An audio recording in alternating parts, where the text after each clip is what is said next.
السلام علیکم ورحمۃ اللہ وبرکاتہ۔ لیکوریا کے پانی کا حکم اور اس سے متعلق چند اہم مسائل۔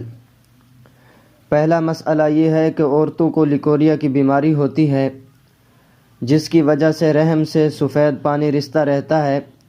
کیا یہ سفید پانی نجاست غلیظہ ہے یا نجاست خفیفہ؟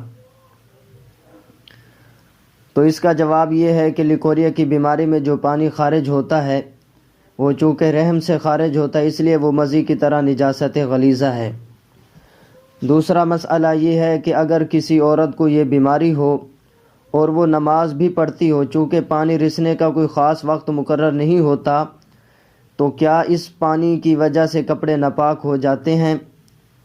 اس کا جواب یہ ہے کہ جی ہاں، بالکل اس سے کپڑے ناپاک ہو جاتے ہیں۔ تیسرا مسئلہ یہ ہے کہ باوضو ہونے کی صورت میں یہ پانی نکلے تو کیا وضو ٹوٹ جاتا ہے؟ جی ہاں، اس پانی کے خارج ہونے سے وضو ٹوٹ جاتا ہے۔ چوتھا مسئلہ یہ ہے کہ اگر نماز کی ادائیگی کے دوران پانی نکل آئے تو کیا نماز ہو جاتی ہے؟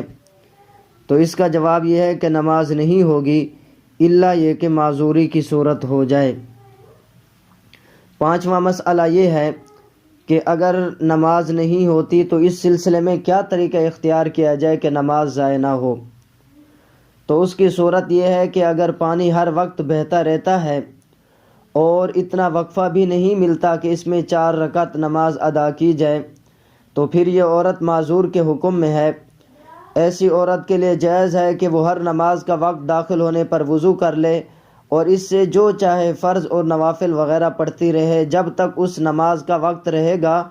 اس کا وضو سیلان کا پانی نکلنے سے نہیں ٹوٹے گا۔ پھر جب دوسری نماز کا وقت آئے تو اس کے لیے نیا وضو کر لے۔ واللہ تعالی اعلم بالصواب۔